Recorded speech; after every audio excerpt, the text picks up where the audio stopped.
All right, it's time to demo our project so that we can get started on this raised patio with a fireplace. We're going to show you the demo in the most interesting way I know how, with a little bit of music behind it.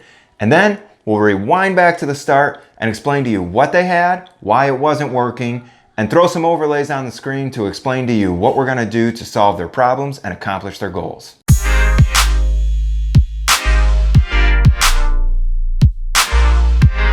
It's good to have a lot of hardworking guys and a decent amount of machinery to get through these back-breaking jobs. One tip I can share is to have multiple buckets for your Bobcat. We drop one down and fill it up while he dumps the other one, and then he drops the one that's on the Bobcat and takes the full one. That way the person in the machine keeps materials moving while we keep loading.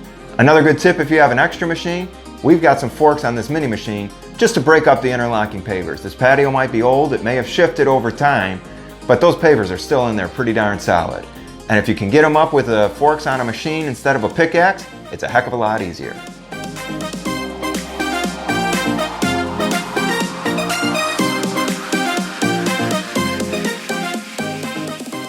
We're pulling the sand and the grade 8 base out because this type of gravel is great for patios. We still do a lot of grade 8 bases, but when a customer has a specific drainage need, we switch over to an open graded base, which is 3/4 inch stone only, and the airspace in it allows us to move water how we want to move it. Once the pavers are done, there's a little bit of excavation. One, because their old base wasn't deep enough, and two, because we're putting the larger main body of the patio where their small transition area is, and putting a small transition area where their larger body of the patio was. Once the demo is done and the excavation is set, we always throw down at least one layer of 3-inch stone and compact it into the soil. That way, if any unexpected rain comes over the night, it doesn't shut us down for production tomorrow.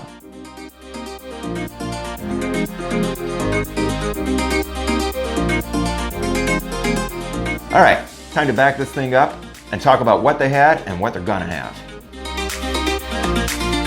What they had was a low spot that always held water. In addition to that, their two entrances had two different staircases, taking up square footage and adding cost while subtracting from function. What they had was a patio with a large body and functional area in the transitional space between the driveway and the house. So what are the steps to solving their problems and reaching their goals? Well, first, in that wet area, we decided we're going to put some hydrophilic plants and create a rain garden.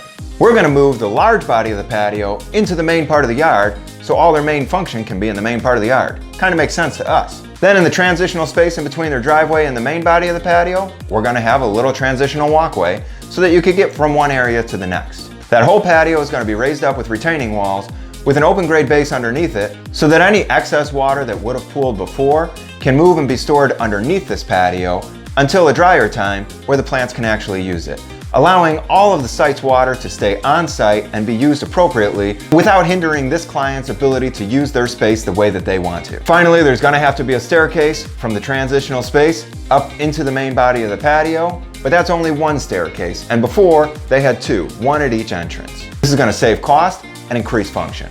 Well, that's the basics to this project. In our next release, you're going to see us start on the walls so that we can get rolling on installing this patio. Over here is a playlist for this project. If you like this content and you want to see more of it, subscribe to our channel. And if you want to know more about our business, that information is right there.